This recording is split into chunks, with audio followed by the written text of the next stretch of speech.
Hello friends, welcome to Indian study पर आपका स्वागत है। दोस्तों, आज की इस वीडियो में मैं आप लोगों के लिए यूपी पुलिस कांस्टेबल और यूपी रेडियो ऑपरेटर के लिए हिंदी का मॉक टेस्ट लेकर के आए हैं, जो कि आपके आने वाले एग्जाम के लिए बेहद इंपॉर्टेंट है।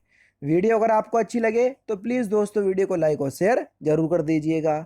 तो टाइम को ना वेस्ट करते हुए पहले क्वेश्चंस की तरफ बढ़ते हैं कि पहला क्वेश्चंस के निम्नलिखित में से देवनागरी लिपि की कौन सी विशेषता नहीं है। देवनागरी लिपि की विशेषता कौन सी नहीं है? एक ध्वनि के लिए प्रायः एक ही वर्ण चिन्ह, बिल्कुल ठीक है। कुछ वर्णों का उच्चारण नहीं होता है, नहीं भैया, ऐसा कुछ नहीं है, सभी वर्णों का उच्चारण स्थान होता है ना। तो दूसरा ऑप्शन करेक्ट हो जाएगा, यही गलत है। नेक्स्ट क्वेश्चन, भारतवर्ष में हिंदी को आप किस वर्ग में रखेंगे? जल्दी से बताओ। अनुच्छेद 343 याद है ना? आर्टिकल 343 के अनुसार भारत की राजभाषा हिंदी और लिपि देवनागरी होगी, है ना। तो पहला ऑप्शन करेक्ट, राजभाषा है। ध्यान रखना, राष्ट्रभाषा ना लगा देना। वर्णों के समूह को जिससे कोई निश्चित अर्थ निकलता हो कहा जाता है क्या? वर्णों का समूह है, जैसे माँ लिख दिया हमने, हा लिख दिया हमने और ला लिख दिया। अब देखो ये वर्ण है, लेकिन इन तीनों को मिला दिया तो ये वर्णों का समूह हो गया। तो देखो एक निश्चित अर्थ भी निकल रहा, महल। तो इस पूरे शब्द को हम क्या बोलेंगे? शब्द बोलेंगे इसे। तो दूसरा ऑप्शन करेक्ट। घा का उच्चारण स्थान आपको बताना है। अब देखो घा का वर्ग में आता है, और पूरा का वर्ग कहाँ से बोला जाता है अगर आपको याद हो तो पूरा का वर्ग सर कंठ से बोला जाता है। तो घा का उच्चारण स्थान भी कंठ होगा। दूसरा ऑप्शन करेक्ट, सोचने समझने वाली बात ही नहीं है। स्थान के आधार पर बताइए कि मूर्धन्य व्यंजन कौन से हैं। स्थान के आधार पर अगर आपको पूरा पता है कि टा वर्ग का जो उच्चारण स्थान होता है वो कहाँ होता है? मूर्धन्य होता है। टा ठा डा डाड़ा, और पूरा टा वर्ग मूर्धन्य से बोला जाता है। तो देखो ये टा वर्ग के अंतर्गत आएंगे। तीसरा ऑप्शन यहाँ पर आपका बिल्कुल करेक्ट हो जाएगा। ठीक है। नेक्स्ट क्वेश्चन देखो कि निम्नलिखित में से कौन सा शुद्ध शब्द है 44 में, जल्दी से बताओ।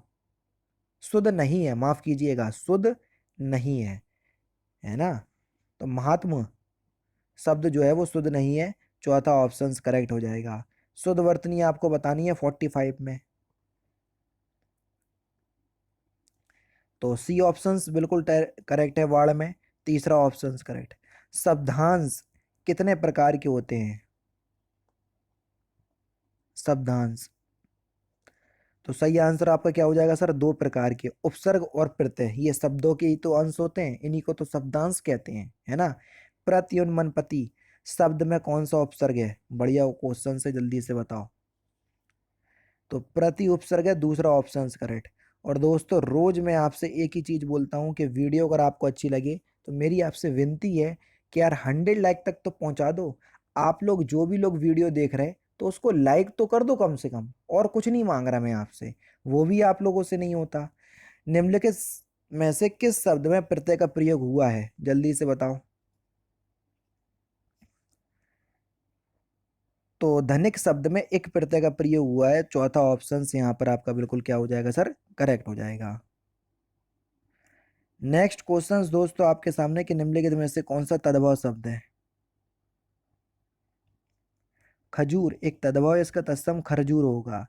तत्सम शब्द आपको बताना है, कौन सा तत्सम शब्द है?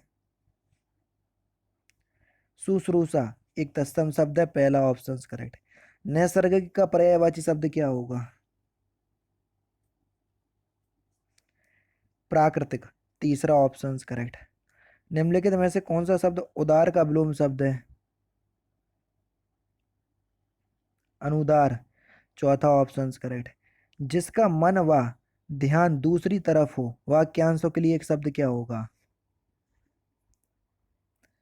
तो उसको बोलेंगे हम अन्य मनस्क, चौथा ऑप्शन करेक्ट। गतानुगत गतानुगतिक शब्द का सही अर्थ क्या है? वाक्यांशों के लिए एक शब्द आपको दे दिया, वाक्यांश आपसे पूछा है, तो उसको प्राचीन आदर्श के अनुसार चलने वाला बोलेंगे, पहला ऑप्शन करेक्ट।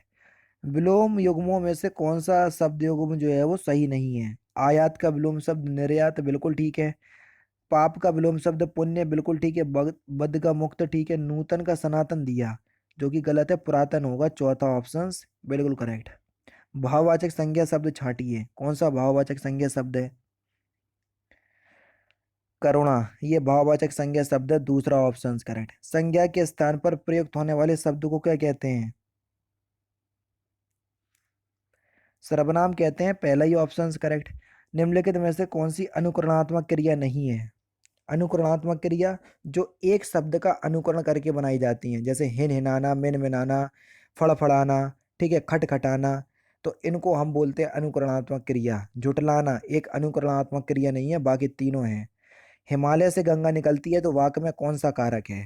तो देखो, हिमालय से जब गंगा गंगा निकलेगी तो हिमालय से अलग होगी तभी तो निकलेगी।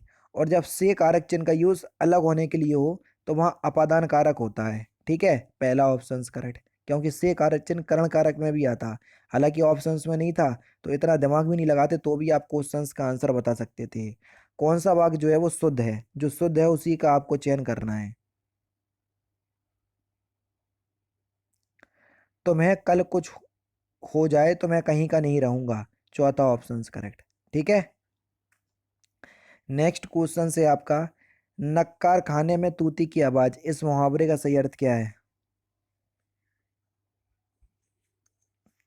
समर्थ व्यक्ति के सामने असमर्थ व्यक्ति का प्रभाव नहीं पड़ता, चौथा ऑप्शन करेक्ट। कलेजे पर सांप लौटना, इस मुहावरे का सही अर्थ क्या है?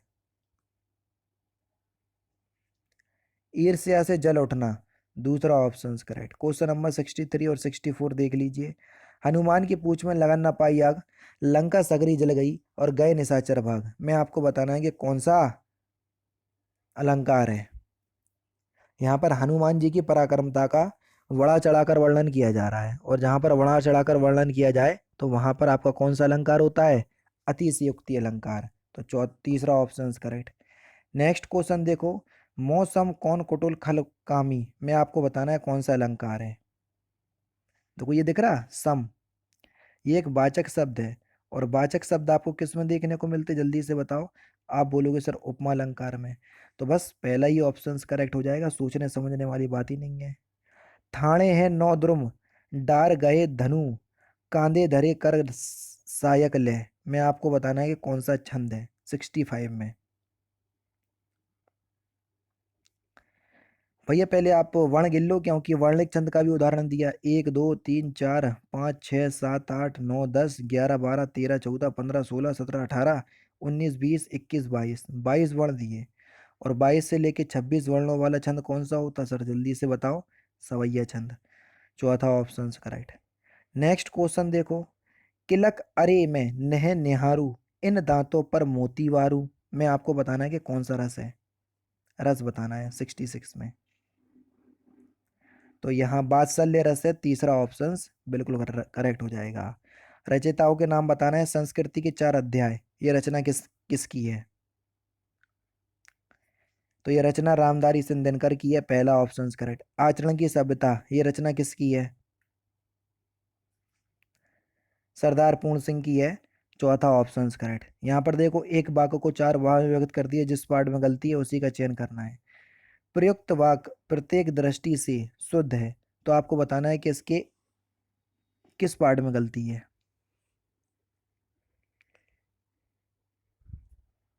उपर्युक्त जो है वो गलत लिखा हुआ है, पहली पार्ट में गलती है। इस समय उसकी आयु लगभग 30 वर्ष है, तो इसके किस पार्ट में गलती है? आप मुझे कमेंट बॉक्स में बताएंगे, क्योंकि लास्ट क्वेश्चन है। तो दोस्तों ये थे आपके हिंदी के इंपॉर्टेंट क्वेश्चंस, जो कि आपके आगामी परीक्षाओं के लिए बेहद इंपॉर्टेंट हैं। क्लास दोस्तों अगर आपको अच्छी लगी तो प्लीज़ दोस्तों वीडियो को लाइक और शेयर जरूर कर दीजिएगा। बाकी फिर मिलते हैं नेक्स्ट क्लास में, नेक्स्ट सेशन में। जय हिंद, जय भारत।